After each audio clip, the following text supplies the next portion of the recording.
क्या पाकिस्तान एक इस्लामी मुल्क है? सबसे पहले तो ये समझते हैं कि इस्लामी मुल्क कहते किसे हैं। मुल्क फारसी ज़बान का एक लफ्ज़ है जिसका मतलब वो लिमिटेड बाउंड्री या जगह है जहाँ किसी एक इंडिविजुअल शख्स या बहुत सारे लोगों की हुकूमत कायम है। एक शख्स की हुकूमत हुई तो उसे बादशाहत कहेंगे। अगर बहुत सारे लोग मिलकर हुकूमत कर रहे हो तो उसे डेमोक्रेसी यानी जमहूरियत कहेंगे, जो कि इस वक्त हमारे मुल्क में कायम है। डेमोक्रेसी के इस गंदे खेल को पिछले 40 सालों से ज़बान के नाम पर सिर्फ चंद खानदान ही खेलते हैं, जैसे पंजाब पर एक पंजाबी खानदान और सिंध पर एक सिंधी खानदान। अच्छा, अब इस्लाम की बात करें तो इस्लामी मुल्क नहीं, इस्लामी रियासत होती है, और रियासत का बादशाह नहीं खलीफा होता है। और खिलाफत कहते हैं हुकूमत इलाहिया, यानी इंसान की खिलाफत में अल्लाह की हुकूमत। खलीफा वो शख्स होता है जिस पे जिम्मेदारी होती है अल्लाह के इस निज़ाम को नाफिज करने की, लेकिन किसी लिमिटेड बाउंड्री में रहकर नहीं।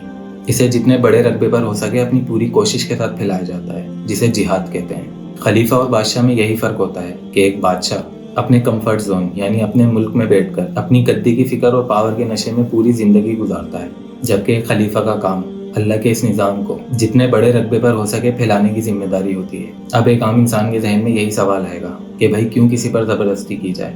कोई इस्लाम कबूल नहीं करता तो ना करे, हम तो मुसलमान हैं ना, हम तो जन्नत में जाएंगे, बाकी सब जाए जहन्नुम में, क्या फ़र्क पड़ता है? नहीं मेरे भाई नहीं। जिस तरह आप फ़ख्र करते हैं मुसलमान होने पर, इसी तरह आप पर उस शख्स की फ़िक्र भी लाजिम है जो अपने कुफ्र की वजह से जहन्नुम में जाने वाला है। रातों को उठ उठ कर रोया करते थे हमारे नबी इस फिक्र में। यही तो इम्तिहान है हमारा, वरना अल्लाह चाहता तो सबको मुसलमान के घर पैदा कर देता।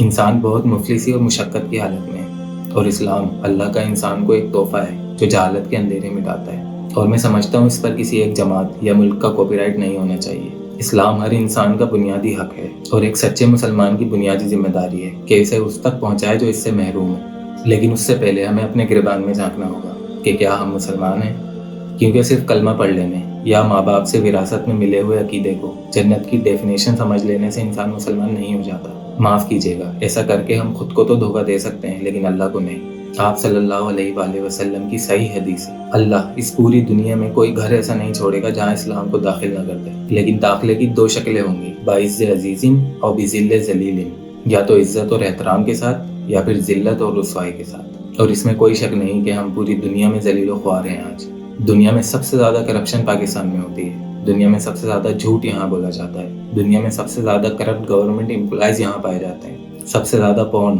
फाहिश फिल्में यहाँ देखी जाती हैं, और सिर्फ देखी नहीं जाती, दुनिया में सबसे ज़्यादा चाइल्ड पोर्नोग्राफी का मवाद यहीं बनाया भी जाता है। हमारा लिटरेसी रेट सूडान और नाइजीरिया जैसी कंट्री से भी बहुत पीछे है। 274 बिलियन डॉलर्स हम अब तक सूद पर भीख मांगकर खा चुके हैं। अभी भी आपकी रूह नहीं कांपी तो और सुनिए। यहाँ कब्र में दफन हुई औरत के साथ ज्यादती की जाती है, यहाँ इंसानी गोश्त होटलों में बेचा जाता है, यहाँ स्कूल और मदरसों में बच्चों के साथ गलत काम किए जाते हैं। एक पंक्चर वाले से लेकर एक वजीर आजम तक हम सब के सब चोर हैं। हम मुसलमान हैं और हमारी ये हालत, और वो काफिर होकर तरक्की कर रहे हैं। ख्वाब देखते हो ना उनकी कंट्रीज में जाने के, क्यों? क्योंकि हकीकत यही है कि हमसे बहुत आगे हैं वो लोग, इखलाकियात में, इकोनॉमी में, एजुकेशन में, अदल व इंसाफ में, सफाई सुथराई में। हमसे ज़्यादा तो उन्होंने इस्लाम के बुनियादी पैगाम को समझ लिया, और हमने कुरान से सिर्फ वज़ाइफ सीखे और उसके बुनियादी पैगाम से मुंह फेर लिया, जिससे आज काफिर फ़ायदा उठा रहे हैं और हम लोग जन्नत के शॉर्टकट ढूंढने में लगे हुए हैं। हम कुएं के उस मेंढक की तरह ज़िंदगी गुजार रहे हैं जिसे पता ही नहीं है कि कुएं से बाहर भी कुछ है।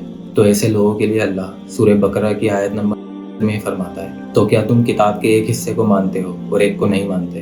तो जो लोग ये काम करते हैं उनकी सज़ा इसके सिवा कुछ नहीं कि दुनिया और आखिरत की ज़िंदगी में ज़लील व ख्वार कर दिए जाएं, जो कि हम हो रहे हैं आज। मैंने अपनी पूरी ज़िंदगी में सिवाय एक इंसान के ये दर्द किसी की आवाज़ में महसूस नहीं किया। जो चाहता था कि हम एक हो जाएं वो तो चला गया, और जो रह गए हैं उनमें एक साहिब हैं जो बस मैं करते रहते हैं, और एक और साहब हैं जो मिंबर पर बैठकर लतीफ़े सुनाते हैं और उसको सुन्नत रसूल कहते हैं, और एक और ग्रोह है जो पूरे जोश और जज्बे के साथ नाते और कवालियाँ पढ़ने को दीन की खिदमत कहता है। क्या ऐसे मुल्क को आप इस्लामी कहेंगे जिसमें कुरान सिर्फ अदालत में कस्में खाने के लिए इस्तेमाल होता है? याद है वो रेमंड डेविस जिसने 3 पाकिस्तानियों का बेरहमी से कत्ल किया था, $2.5 मिलियन हमारे मुंह पर मारकर बाइज्जत रिहा होकर वापस चला गया था। और दूसरी तरफ डॉक्टर आफिया सिद्दीकी, जिन्हें सिर्फ अलकायदा से कनेक्शन होने के शक में अमरीकी हमारे अपने मुल्क से रातों रात उठाकर ले गए और 86 साल की सज़ा सुना दी।